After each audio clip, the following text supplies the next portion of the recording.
I'm the chairperson of Pick a Book, the Embassy Club, and I will be your moderator for the evening. I would like to thank everyone joining in for this session of Why I Read, brought to you by Pick a Book. For those of you who may be joining us for the first time, I'd love to officially introduce you to this concept we call Pick a Book, an incredible initiative that was launched with the aim of igniting the love and passion for reading. And as the name suggests, it's a club where the readers can select a book, read and research, and present the inside of the book for an audience. That not only instills the habit of reading, but it also helps to set forth a wealth of knowledge while honing our readers' communication and public speaking skills. On that note, I welcome you to Why I Read, where we will be engaging with successful individuals and influential personalities in a conversation, asking them to share with us how reading has helped them, both personally and professionally. And we trust that everything that is shared today in this segment of Why I Read will add great value to you as well. Today, we have a very special individual. Let me introduce you to this amazing personality. We have Dilhan Fernando. Dilhan Fernando is the youngest son of Dilma founder, Mr. Mariel J. Fernando, a graduate of the London School of Economics and currently the CEO of Dilma Tea. As a trustee of the Mariel J. Fernando Foundation and director of Dilma Conservation, he directs the fulfillment of his father's unique commitment to serving humanity and environment through business. Dilhan serves as chair of UN Global Compact Network Sri Lanka and Biodiversity Sri Lanka, a pioneer environmental collaboration amongst the Ceylon Chamber of Commerce, IUCN, and Dilma Conservation. Hello, Dilhan. Welcome to Why I Read. How are you this evening? I'm good. Thank you, Dilini. It's a pleasure to be on the show. Thank you very much for joining us. And so let's begin. Before we move into the big questions, let me ask you, so why do you actually read? And if someone wants to introduce a younger kid or a son or a daughter to reading, how do you think they should do that? Well, I guess for everyone, it begins as entertainment. I know I'm stating the obvious, but it begins as entertainment. It evolves through knowledge because you have to read in order to be able to get past your exams. And eventually it becomes a different form of knowledge acquisition, learning of other people's experiences. And really reading is part of life as much as acquiring knowledge is, because you need to grow, you need to evolve. And so I think that's why you start, that's why you continue, and that's why you develop, hopefully develop the habit. Interesting, very interesting. Actually, yes, no one can win exams. I would say, like in any exam, not just the ones we have in our country, but for an exam. And even to gain knowledge, everyone has to cultivate this habit of reading. So it's quite important. Thank you very much. So in your situation, in your story, how has reading helped you to develop your career and become a CEO? Well, I think, reading is an essential part of any task, whether you're a farmer, a business person, or whatever it is, because I think one of the greatest things in business is be able to acquire a range of experiences from other people. They say that you know what you know, and you never know what you don't know. But through reading, you have the possibility of acquiring an understanding, looking through other people's lives. I mean, I can tell you this is well, sorry, you can't probably see it too well, but these classic Financial Times interviews, these books, and there's a few of them now. Here, for example, today I was reading about Jimmy Carter, and it gives you an insight into Carter's life. Then there's a section where they're interviewing F.W. de Klerk, talking about the other side of apartheid and so on. And, I think the point about reading is that it gives you a different perspective. Otherwise, you end up going through life with a solitary perspective that is acquired by your own experiences. And that could be tragic because from a practical perspective, you end up never knowing what you don't know. And from a philosophical perspective, you never get to evolve and develop yourself. I mean, I'll give you a practical example. In the course of evolving our business, we realized early on that many people didn't really know much about tea because the whole tradition of blue sleeve tea and knowledge of tea, brewing tea, quality of water, etc., had lost its way in the commoditization that tea was affected by. And so we decided, I guess going back 2007, 2008, we decided that, look, we need to really go back to fundamentals and teach people how to brew tea, how to make tea and how to enjoy tea. And so we started a school of tea, the world's first international school of tea, and it launched in Sri Lanka, went on to France, to different countries around the world. But it required us to acquire the knowledge because there was no school of tea that we could simply connect with and acquire the knowledge. We had to build the knowledge. We had to build the principles, philosophies. And all of this was acquired through books. So you have ancient books, F.W. Euchre's volumes on tea. You have poetry on tea from 2737 BC, Emperor Shennong, and there is, of course, the Japanese philosophers.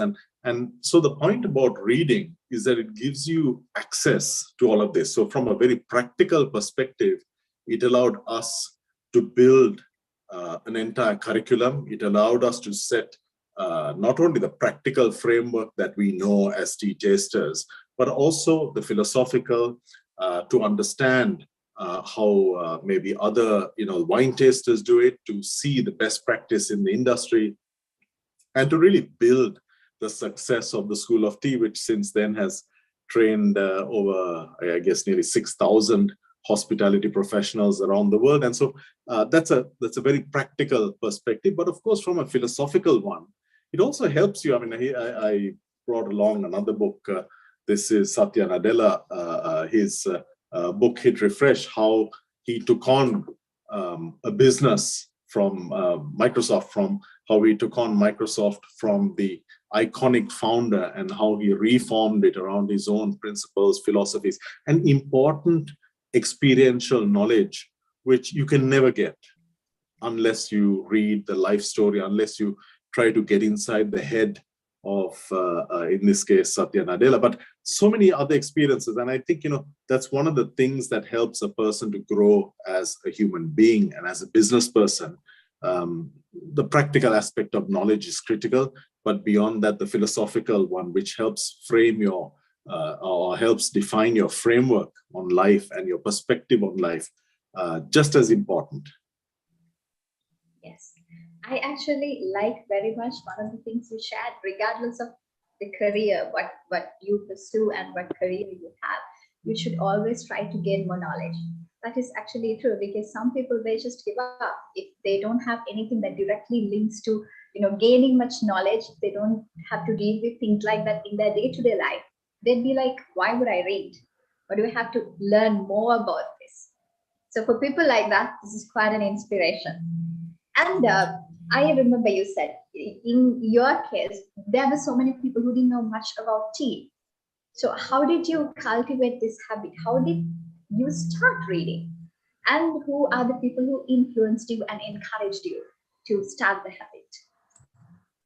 Well, I guess it was by compulsion, because when looking, for example, facing competition in the tea industry, for us as Sri Lankans, of course, my father was the first tea grower, producer to start his own tea business and take tea to the world. Previously, it was done by British, American, and so-called developed nation companies. And so for us as an underdog, we needed to always do something better. So the reading began, of course, once university was over. I was at St. Thomas's, then at Stonyhurst College, and then at the LSE. And reading, there was a ton of reading every single day. There was a lot of stuff. But once all of that, once the educational side was over, the need to read, of course, there was always the reading for entertainment. That, I guess, is something you do sometimes to pass the time or simply to grow, to develop your mind. But the compulsion began from saying, look, we've got to do something better. We've got to understand. So when you say, look, tea is good for your health, you need to be able to read the scientific papers that explain to you, look, where do the bioactives come from, what in the soil influences. So all of this, that transfer of knowledge from, in this case, scientific papers, is critically important. And so that the ability to read, to glean information, to be able to retain it, to digest it, and to, I guess, to deploy it for a different purpose. I mean, obviously, we're not trying to be scientists here, but to be able to take information, to be able to identify what's critical, all of this what contributed to my business career naturally. But also we must remember that we are, I mean, understanding, and one of the reasons why I was very happy to join you in this conversation is that hopefully it's going to inspire young people. And the idea, I guess, is to suggest to young people that it's a good time to start reading. Well, we live in very volatile times, and we have to remember that you just don't know, in the chaos that surrounds us, what tomorrow brings. And therefore, the ability to understand how other people handle volatility, how people handle certain situations, whether it is Satya Nadella or whether it is any of the interviewees in the Lunch with the FT series, that knowledge is incredibly empowering. Because sometimes you face a situation where you say, my goodness, I have this apparently impossible problem. But then in the course of reading, where you have this series from Harvard Business School, where or the HBR series, Harvard Business Review series from Harvard Business School, and where they talk about how to manage in a downturn, you talk about marketing, and very condensed stuff and good stuff, which actually helps you to understand that other people have been through this before. This is how they handled it. These are a few of the points, things that they did. It might not be entirely applicable to you, but it certainly is empowering, because it helps you to understand, okay, here are some coping strategies, here are some strategies to react, and here are some ways that you can actually plan for a chaotic and volatile future. So, it's I think it's critical to develop this habit, and it is more critical today than it ever was, simply because we need to be prepared for the volatility that today is part of everyday life. To learn how other people handle volatility, and even to learn how to react, and most importantly, be proactive. That is because in nowadays, actually, even in the business world or the corporate world, I have seen instances where people are very knowledgeable. If you ask about a theory or a concept, they'll be entirely aware of the thing. They'll be perfectly able to explain you what it is. But actually, to learn how to react and be proactive, especially in the business world, I think you have gained that through reading. And that is a must-have ability for every person, every leader. And that's a fact, because for me, as I did economics in university, and so as an economist, I can never expect to have the first-hand knowledge, for example, of the soil science that I need to know today in order to be able to explain terroir or the variation in taste. So today, facing a customer, I guess, unlike a competitor who may not know this stuff, to be able to explain the factors that determine brightness or character or briskness, to understand the science and to be able to communicate it, it gives you an edge. And it's the same for anyone, whether you're a farmer trying to optimize and trying to cope with a changing climate, or whether you are a shopkeeper trying to deliver a better customer experience and compete in a very competitive marketplace.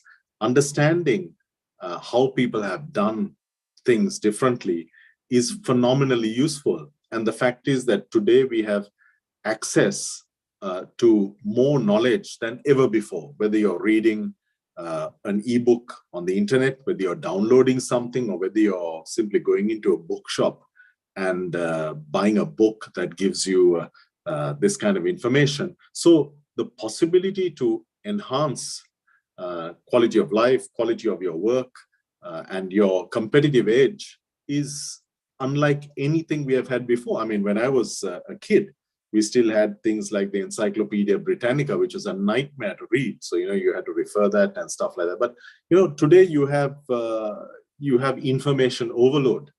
But the point is that if you're selective, you see what you need, read it, absorb it, and use it. It is enormously enriching. Yes. Thank you. Now, we spoke about business world, the books that would help you to grow the knowledge, to gather the knowledge, and to be more skillful. And in addition to that, so being a corporate personality, so it's obvious that you are reading quite a lot of business related and leadership books, which will be, helping you to grow more in your career. But you're also passionate about serving the environment, and you work with organizations who serve this purpose. So this should require quite a lot of voluntary leading. How did these books inspire you to follow your passion? I think there, ever since Rachel Carson's iconic book, The Silent Spring, there have been a multitude of books with different perspectives on the environment, because some people will tell you, look, if you talk to an American, a hardcore Republican, they'll tell you climate change is inevitable, the world is changing, etc., and therefore, there's nothing that you can do. But at the same time, if you read into the subject, you will realize from quality science, looking at things like what the British government published with Lord Stern and so on, talking about the IPCC reports, etc., you will really understand the facts behind what you might hear. Because if you fail to read, you will then be reliant on hearsay. You may be reliant on some rubbish on Twitter, which is, I guess, what unfortunately a lot of people are, or you might be reliant on WhatsApp messages, which are most likely fake or probably fake. And so the point is, on a topic as critically important as climate change, in my case, where the environment is concerned, the organization that we set up with IUCN and the Chamber of Commerce is known as Biodiversity Sri Lanka. It is critically important to really understand what is, because you can't lead an organization without knowing what you're doing. I mean, of course, you can sit in a chair and sort of pretend that you know stuff, but today that's not good enough, because people have greater access to information than ever before. And having that access, they're really able to call you out if you don't know what you're saying. And so it's important to read around. And of course, ultimately, you want to deliver an impact. So you want to be able to say, okay, look, here are some things we need to do for ecosystem restoration, for conservation. I mean, here are so you need to be able to know the science. You're dealing with scientists, you're dealing with environmentalists. You need to be able to understand, and you need to also be able to contribute to the dialogue and to be able to lead some sort of discussion. And, in this case, I guess it wasn't always voluntary reading, but it was sometimes compulsory reading, because, you're facing up to a group of scientists and you're thinking, oh my gosh, how am I going to manage this? But invariably, I turn to the books and then find, okay, look, here's a certain section, here's something that needs to be digested. It's inevitably hugely empowering, because then you're sitting at a discussion, you know what they're talking about, and they know that you know what you're talking about. So it completely changes your position as whether you're a chair or a director or whichever it is, it completely changes your position. You obviously are an avid reader, and we have quite a lot of inspiring books to get from you, to pick from you. Out of all these, do you have a special genre, or do you have your favorite books, the books that gets you, the books that makes you feel like you love reading, or to, help you to grow the habit of reading? I think at any one time I have 3 or 4 books on the go, and I don't think anybody should really have a favorite genre or a favorite book. I mean, right now I have Tony Gabelli's Philosophy of Tea.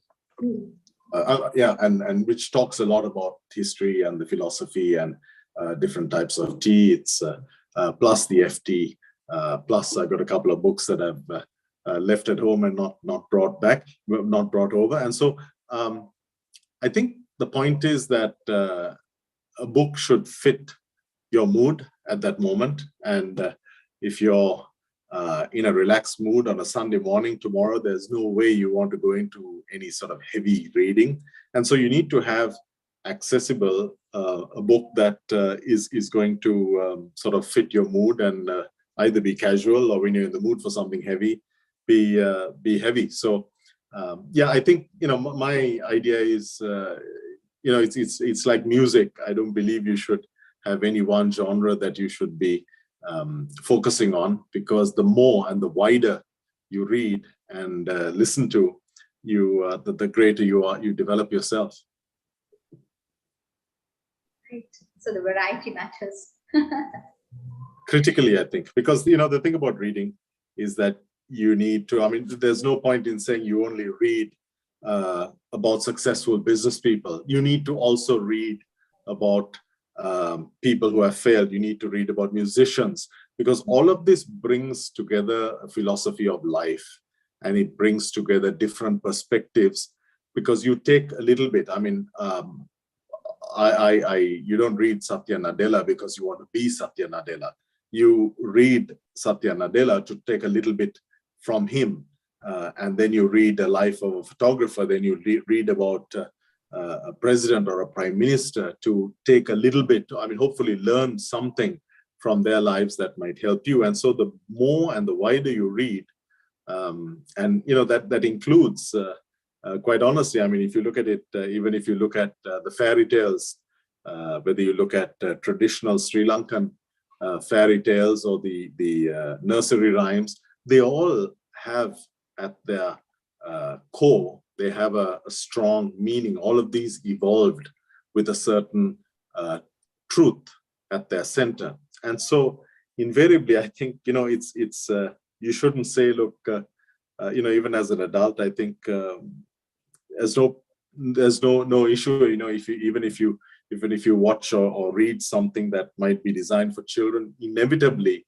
typically you would have something important, some truth at the center, which could be relevant. So read as widely as you can.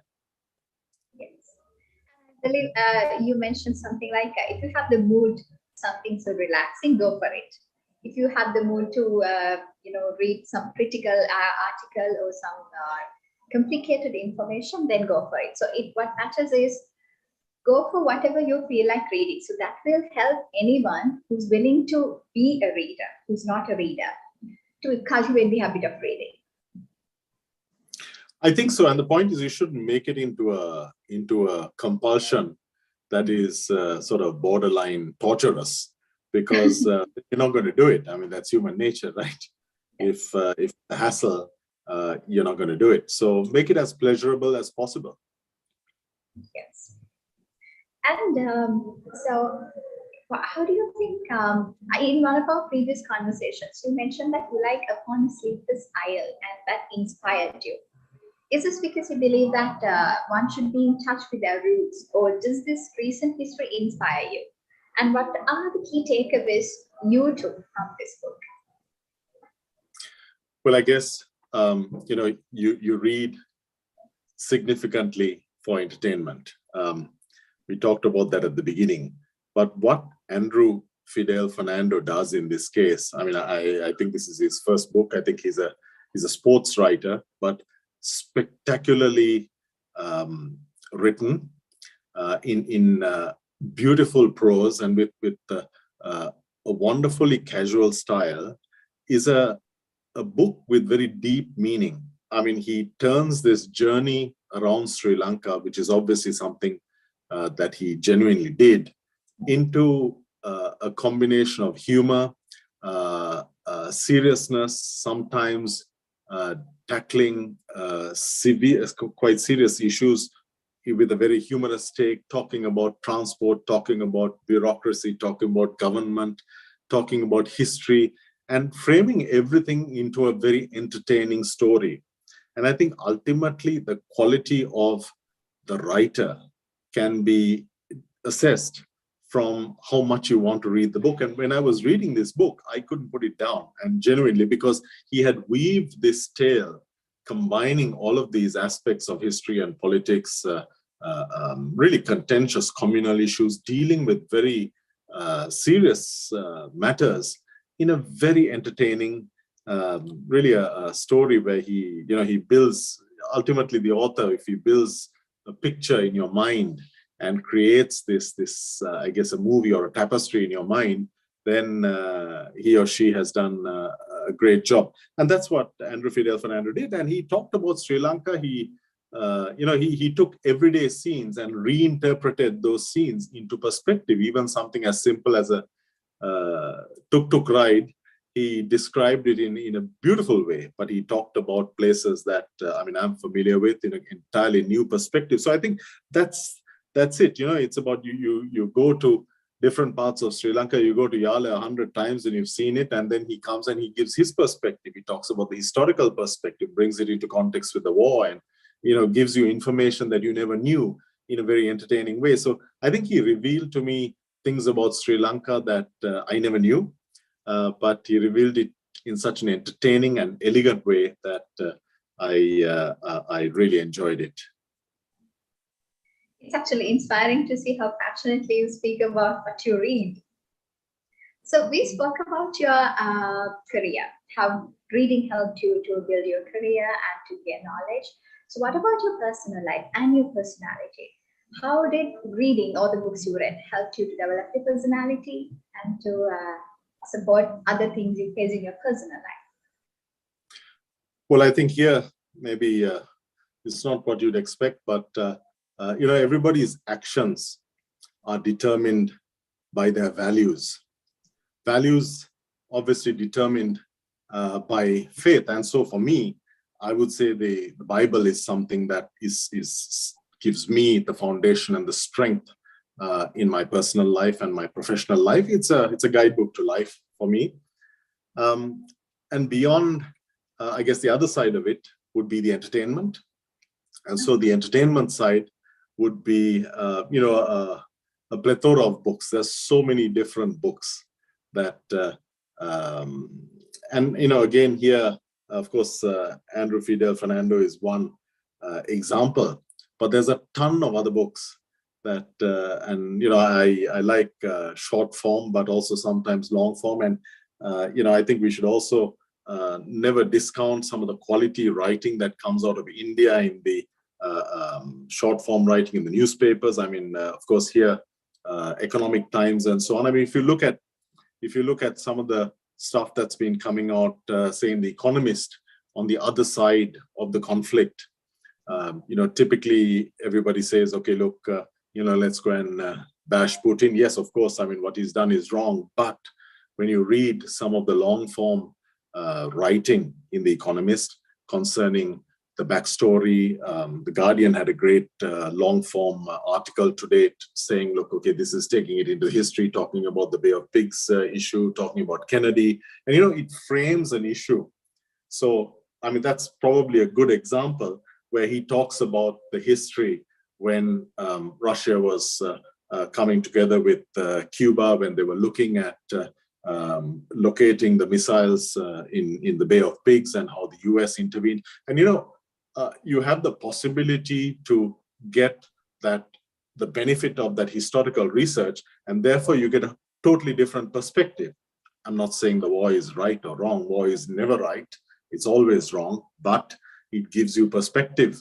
And I think that's a point. So yeah, I don't know if this is much to do with personal, but yeah, it's about perspective, not only on life, but on issues. And the one thing is, I think it's tragic how so many people are dependent on Twitter. Twitter is great, but in 160 characters, you can't really get across a deep and meaningful discussion. I know you can have 2 or 3 now, but 2 or 3 messages connected. But, people rely too much on WhatsApp. Somebody will run around and say, look, this is the truth. And then you say, where did you get it from? No, I got a WhatsApp from somebody who sent it to you. No, we don't know. And you trace it, and it could actually be false. So the point is, we've got to learn to understand that there is a certain mediocrity in communication caused by social media. And in order to be able to enrich yourself, to be able to be truthful, to maintain personal integrity, best thing is to have the possibility of reading, to go into a topic and, okay, it's the war. Yes. What superficially, yes, this is how it looks. There's an aggressor, there's a defender.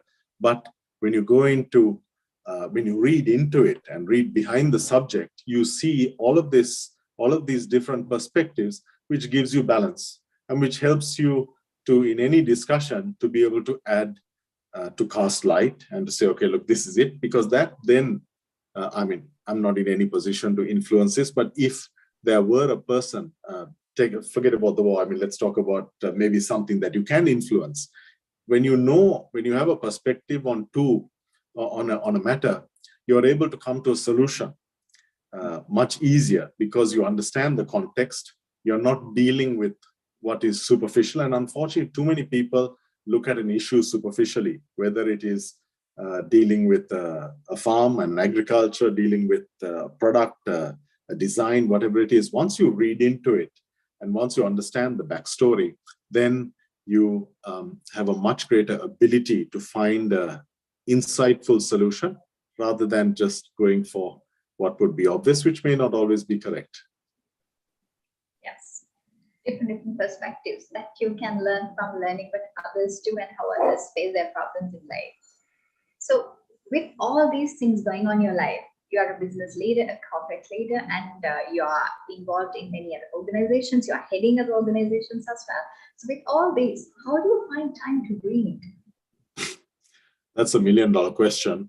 And I think, it's people talk about work-life balance. I think that's wishful thinking for many.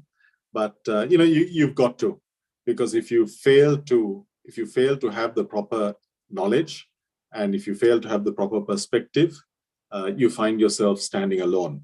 And when you stand alone, not only is it hugely stressful, but you might end up not knowing what to do. What do you do if you're a farmer and you've got a problem with a particular crop, or the soil conditions have changed? Well, if you read about something like rainwater harvesting, you're going to find that, look, this is a solution that people have adopted in certain parts of India or in certain parts of Africa. This is what they do. They put biochar. This is how they dig the holes. This is their tradition. Go into our own history, and you can see a lot of the sustainability factors, which you might say, hey, that could work because, they did it. I mean, and that's a reality. So back in the day, our farmers had certain means, and they used thing called phytointervention. They use plants to purify water. Principle still applies. It's just that people have forgotten. But if you go into the books, you're going to find solutions to a lot of the problems that ail us today. And so I would say that, time is short, not only for reading for every single thing, but the greater the chaos and the volatility, the more we need to make sure that we equip ourselves. So really to sort of sharpen the pencil kind of thing and prepare for the volatility and chaos to come. It's very, very important that we make the time to read and to understand what it is that we confront, because by doing that, you're better equipped to handle it. Yes. So before we move to the next questions, I would like to remind all of the audience, we have quite a lot of readers, non-readers, and quite a lot of people who would like to cultivate the habit of reading joining us today. This is a gentle reminder for you. You can drop the questions you'd like to ask. We have a Q&A section. Before we move forward, Dilhan, we have a few questions here. Someone wishes to know the book you just spoke about. I believe it's the Upon a Sleepless Isle by Andrew Fidel Fernando. I believe that's what they're asking about. So here's the answer for your question. It's Open a Sleepless Isle by Andrew Fidel Fernando. So that has inspired Dilhan very much. And we have another question. Krishni is asking, hi Dilhan, what is your method of remembering or takeaways of key information from a book? personally I'd like to highlight in my collection. So a hard copy, this one's highlighting. So she's asking, what are your methods? Two things I do. One is I hate reading on the screen. I hate digital books. So I like the hard copies. Underline, write something, and I always have a notebook. And I write stuff. But I think the thing is, don't. I mean, yeah, you have a highlighting is your thing, but everyone has a different way. Some people, I mean, I have my son who is so at home with digital, with ebooks. I can't understand it, but to each according to his own. It's subjective. You have to do what you like. Yes. And I believe it's a different experience when it comes to a hard copy. You hold it and sometimes you smell the new books. So that's a whole other experience in addition to just reading. But then again, it's each and everyone's perspective and how their preference. And nowadays, the younger generation prefers the digital media, the e-copies and the audiobooks. I believe we answered your question, Krishna. We have another one. Imesh is asking, what are the books that made a paradigm shift in your life? I guess some of the environmental books. Well, Rachel Carson's Silent Spring was one. But paradigm shift, that's a big term. And so I wouldn't say there's any one single book that has done that, but a series. I mean, there's some of the economic titles concerning, I mean, that's a pet subject of mine, concerning development economics, concerning the influence of price and living wage and stuff like that. You've got some great books that have come out of by Stiglitz and several other US economists. But I would say that it's cumulative. I mean, you pick up Economist magazine or a book, and you might find two or three phrases that might really hit deep. I mean, there's a book by Ellen Rupenschel, which I can never forget. It's called Cheap, and the whole book I can remember that she says everyday low price is built on the backs of workers in third world countries, and which really strikes home. So I guess that would be a paradigm shift to say, look, okay, how and which completely changed my perspective on Black Friday. People talk about Black Friday as one of the greatest retail events, Singles Day, and billions sold. But actually, then you realize, you think about what this lady writes, you realize that actually that is based on a ridiculous oppression where the retailer who sells the product doesn't sacrifice their margin.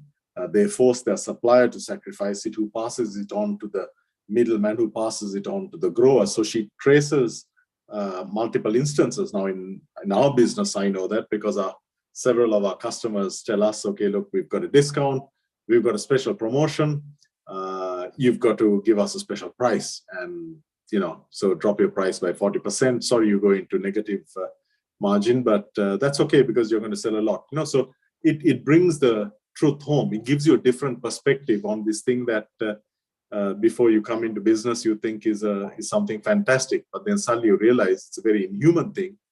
And when you one of the things she talks about is Black Friday and its origins, which apparently, according to her, and I think she's got it right, is something connected to do with the slave trade, and hence the reference to Black Friday. So it's something, and that led to us saying, look, from next year we will not participate in Black Friday because it's racist and it's an oppressive, exploitative thing.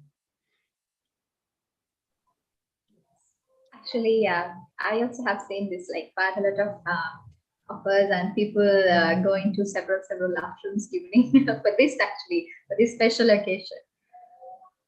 Yeah. So actually, you thought of going a step forward and trying to figure out what this is actually about. So that's what a reader should have. That's the skill, and that's what like kind of like a reader's mind That's how it should work, and that's how it should be triggered, I believe. Yes, we have quite a lot of questions still. Yes, please. You're gonna add something.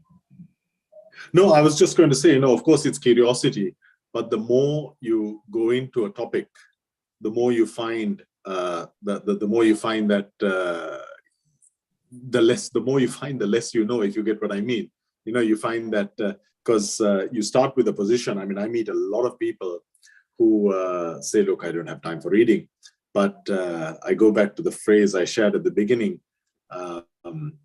You never know what you don't know. But when you go into stuff like this, then you realize, and you actually see that whether it's Bill Gates or whether it's any icon, Warren Buffett, whatever, they all make time for reading, and they acquire a lot of their knowledge and life experiences from books. It's so critically important. Yes, we have a very diversified audience today, Dilhan, and quite a lot of questions coming in. Let me take few more. So Lakna is asking, how do you feel about giving up on a book halfway, or do you always finish the book? Okay, so when it comes to a business book, I might drop it for 6 months. I might go through a couple of chapters. Depends on its construction. I mean, like Tony's book, Philosophy of Tea. At one point, I think I read it about a year ago, and then I picked it up again this morning because there's something else I want to check out in it. So, but that's okay. I don't think you should force yourself. You should follow your own rhythm. But the fact is, I mean, like book like Upon a Sleepless Isle, when it's a story that's well woven, it's going to be pretty hard. I mean, then I wouldn't drop it. But sometimes also you get into a great book. I mean, like there's a great book called Rebel Ideas that I get into, and every time you get into it, you read a chapter and you get so excited because there's so many good ideas to execute, and you get distracted and you go away, and then I come back in a month and read the next chapter and so on. So, but I think you shouldn't worry about what other people do in this sense. You should just say, look, you need to make the most of it. If your thing is rigorously going from cover to cover, do it. If you want to read a few pages and there's your benefit and you say, okay, you want to think about it, do it. But don't follow somebody else's, because it should always be your own style.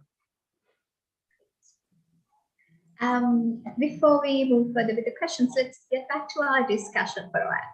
So you are a reader and you're a leader. And we have, like I said, we have a very diversified audience today. We have quite a lot of young people who'd like to develop their career, develop their personality. So what do you recommend for them, especially those readers who are in their 20s, to read? You have, I think lots of people in their youth have unfortunately been conditioned by the internet to dip in and dip out. So you go in, then you jump out of the topic. And so it makes it extremely difficult because in many cases, I find people who lack the attention span. And so my suggestion there is don't go too heavy. Go with something, go with books like HBR summaries, go with books like the FT interviews, where you have 4-page chapters, because that'll pique your interest and take you into something much greater, or rather much deeper. Or maybe you might simply settle there. So I think the important thing is figure out what you're comfortable with, and because you've grown up on this Twitter and social media generation, you need to try to understand. And it's I'm not trying to say that any one generation is right or wrong, but the fact is that any topic, particularly now, has incredible depth to it. It needs time. And so in a short space of time, in the kind of space that social media posts take, it's very difficult. And today, it's about pictures, it's about very quick acquisition of knowledge. it doesn't always work. It does sometimes, but not always. So we have to get away from the purely picture. I mean, if you watch someone in their 20s on Instagram, it's like, look at a picture, move on, look at a picture, move on. They don't even read the caption. So again, not a criticism. That's it's an evolution, and you have to accept that. But the fact is that that's not going to help with your reading. So try to start with short form stuff and gradually get into long form. That's very good advice. Because we ask this question from quite a lot of people. So what they say is they give you the big ideas, like, okay, you should gain knowledge, you should know about business, you should know about other leaders and the corporate world and all that. So before going into all this, we should, like every reader or every individual who would like to improve the habit of reading, they would learn what they like and then improve towards the book while reading the books they love, basically. Thank you once again. And let's move to a few more questions. We have another guest asking this question. How do we improve our students' reading ability? So we shared quite a lot of tips, but specifically if we are speaking about students, students who are schooling, students who are like at least 18 or even younger ones. So how do you think we can improve their habit of reading? Well, I think, it's got to be through curiosity. And again, I mean, going back to lunch with the FT. So here you have interviews. So, I mean, today as an example, I read about Paul Kagame and Rwanda. So the fact that understanding how Kagame thinks as in his transition from rebel to president of Rwanda, making it the most successful country in Africa, in this tiny little nation, and his approach in 4 pages was, it's pretty amazing. So learning that, and then going on to reading about Lord Lawson, Marco Pierre White, Chef. So this kind of short form stuff is particularly good, because then you're going to bring people in, you're going to bring students in to that realm of saying, hey, maybe there's something to it, because you can, I mean, Kigame's approach is something that you can apply in your own lives. Marco Pierre White's advice, what he did in the kitchen to become one of the world's greatest chefs, is something that you can apply in your own life. So ultimately, it's about curiosity leading to benefit. So the point is, I mean, I wouldn't tell someone read Tolstoy or go into War and Peace or go into some heavy stuff. I would say, look, read short form, spend your 15 minutes.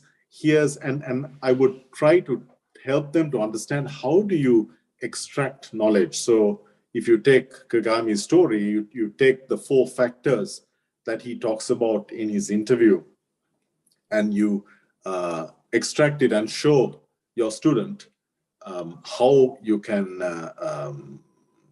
apply that in your own life. I think that would help, but that would be brilliant, because ultimately when they see benefit and they say, hey, that really helped me, and they understand how to connect the learning with their life and their welfare and so on, I think there you have the secret.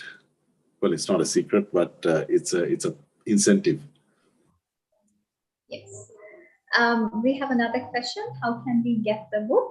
Yes, we will answer this question, but with the help of the book team, they will be helping you to find these particular books, and they will help you to get ebooks and help you to find hard copies as well. And before we move to the discussion, to the Q&A session again, let's move back to the discussion, Dilhan. So we spoke about several people. Like we spoke about kids who are schooling, how we can help them to improve the habit of reading, and then we spoke about kids in their 20s, and the ones who would like to follow your footsteps, and the ones who would like to have you as a role model, and ones who are being inspired by you, the students who learn business and management. So for them, what do you recommend for them? apart from the direct textbooks and where there are concepts about management and all that, to get them to, at least for them to touch the business world, to learn how and what is going on in the practical corporate world before they get into work. While they're studying, they're just full of all this knowledge, the concepts and everything. But when they come into the actual business world, corporate world, once they start working on it, they would learn like what actually is there, what else is there. So for them to gain this practical knowledge, what books can you suggest for them to read? My suggestion is that you pick something about a person that interests you, not necessarily a business person, because actually business is quite boring. And nobody should be trying to follow anyone's footsteps, least of all mine, because you need to chart your own story, because your circumstances will be very different, your interests will be different. But well, I can tell you that I get a lot of inspiration from chefs. The chef's trade is something that is fascinating. But when you really look at what a chef does, yeah, of course, they produce food and you eat it and sometimes pay a lot of money. But the respect for the ingredient, the method, the temperatures that they use to deliver flavor, to do certain things, the discipline they need, the preparation, the discipline in cleaning a kitchen, making sure it's spotless after they've used it. So sometimes a chef is in a kitchen until 12, 1 in the morning after service, simply to make sure the kitchen is clean. They come in, sometimes they do 16, 17 hours. I mean, some of the chefs that I know are incredible people who've worked incredibly hard, because I think the single most important ingredient in business is attitude. And attitude connects with determination, and thereafter you have several other factors. So don't read about a business person. I mean, read about, I'm fascinated to see, even in this war reporting, people like this girl, amazing journalist, Haddad, I can't remember her first name, but she's I think she's on BBC, but she has I think she's Egyptian, but she has a program. Now when you read about her life story and try to see how she as a woman handled war zones, how she, even today, I mean, today she was reporting from Warsaw on the Ukraine situation. Amazing. But it's also about attitude, because once you understand how chefs or journalists, photographers, whatever it is, how they handle a situation, how they approach a problem, and how they deal with a situation, then you create the attitude and the mindset that is going to help you. So yours might be different. You might be going into the boring business world, but then, or you might be going into something completely different. But the fact is that it's that framework. It's kind of your armor, your body armor, your preparation, which is much more critical than reading Warren Buffett's life story, learning how to invest. I mean, all of this stuff is fine, but if you get your attitude and your approach right, get your mindset right, then you can handle anything. But don't go straight into reading about business person, because that's going to put you off. It's better that you say, look, I love food, or I like cooking, or I like farming, or whatever, and understand, look at successful people in that field, read their life story, whether it's Churchill or whoever. Read their life story, understand what their success factors. I mean, you read Churchill, you're going to realize that whilst he was an incredibly successful wartime leader, he was an incredibly unsuccessful failure as a peacetime prime minister. So you can hopefully analyze the two and try to see, okay, what were the factors that contributed to one and created a failure in the other from the same person. So yeah, it's difficult to detail, but I think these are the things that students need to know. Don't just rush in and read about Bill Gates and expect to be him. That's not going to happen. Thank you. Thanks again, Dilhan.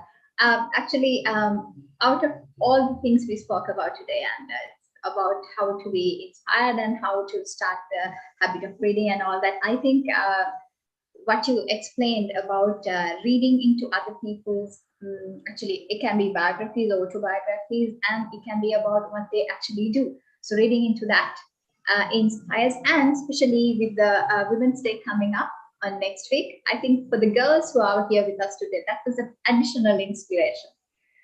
So there is another question, Dilan. We have quite a bit of questions. Let me pick another. Do you think it's important to read biographies and autobiographies? You just answered this question. You explained the importance. But in any case, if someone is not particularly interested in a special field, but just reading into other people's stories, basically, do you have anything you'd like to add to this question? Yeah, in the early days, when I was in school, I loved and still love photography, and I read about Lord Snowdon, read about David Bailey, their equipment, what they did and stuff, and all of this helps because you're reading about successful people in an area that you have a passion for.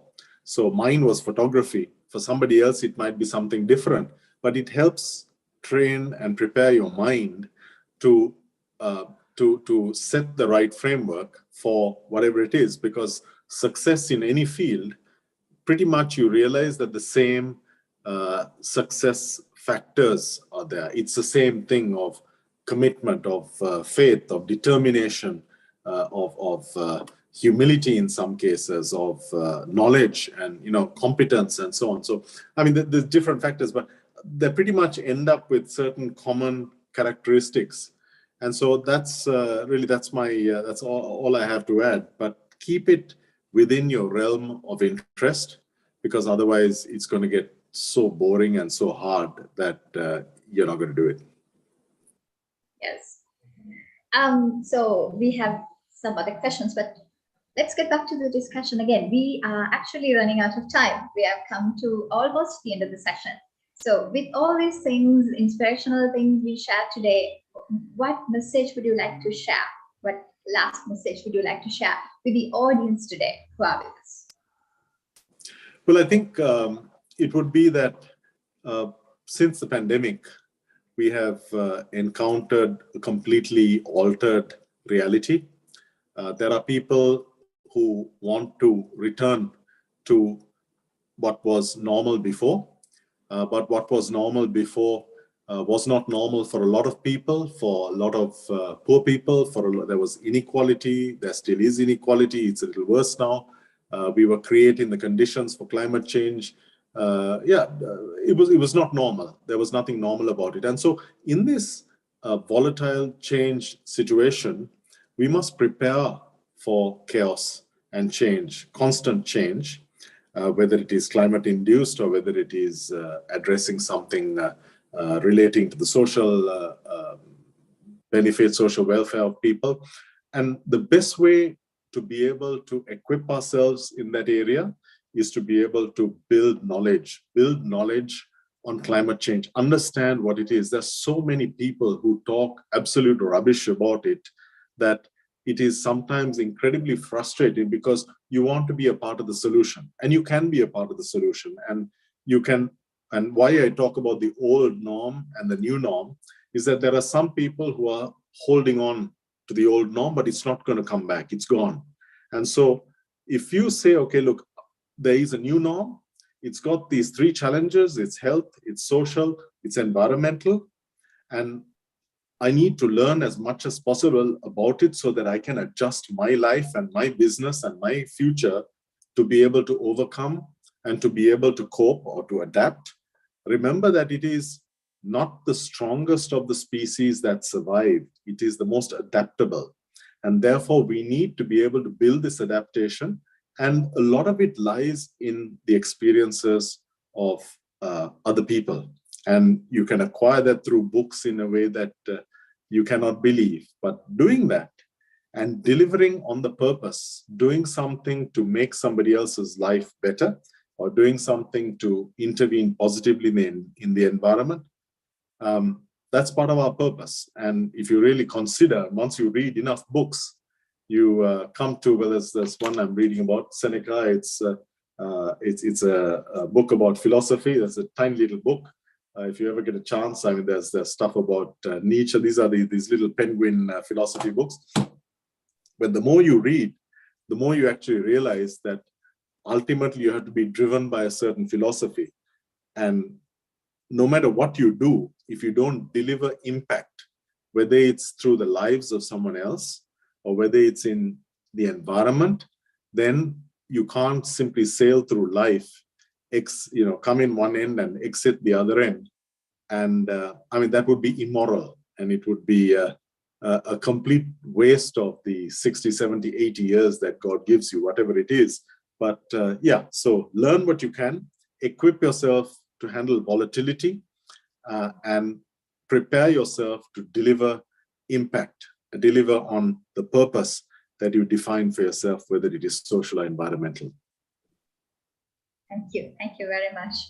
We actually have come to the end of the session, and Dilhan, before anything else, I personally learned quite a lot. And I believe our audience, even you showed the books and you explained what you read. You were not just talking about reading, you actually gave them practical examples and you showed your books and gave them ideas. So thank you very much for that. And it's amazing to see how passionately you speak about reading and what you read. So thank you very much. I'm honored to have been on. Yes, thank you once again. And so we have quite a lot of questions coming up before we end up this session. Let me pick one of these questions, Dilhan. Actually, there's a question and along with that a message as well. Please read this. Okay, so how do you influence and how do you encourage your employees, and what kind of books you recommend for them? Well, I guess the best way to influence is by example.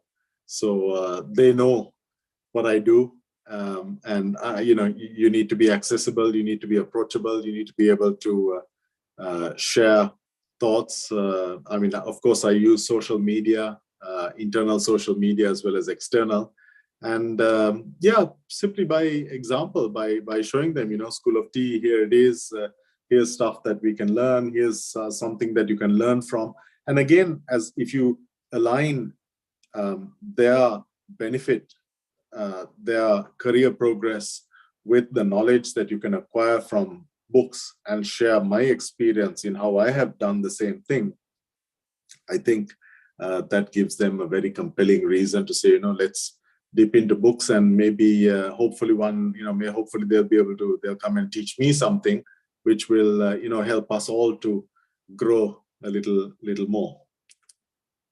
Thank you very much once again, and thank you very much for spending your Saturday evening. I believe you are inspiring people. And so with this, we are come to the end of the session. This is another interesting, interesting Why I Read session, and with this, I would like to conclude the Why I Read webinar, the very interesting chapter we had today, organized by Pick a Book Sri Lanka. And as you know, HUD Sri Lanka, the vision is to change the participants' sense of self through the wonders of literature and to inspire change. And I think from this episode, we were able to inspire change. Thank you very much once again, Dilhan, for joining us, for spending your Saturday evening with us.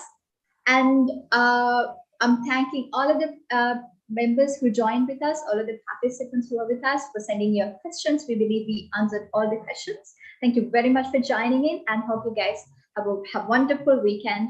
This is Dilini signing out. Pick a Book Sri Lanka. Thanks, Dilini. Thank you.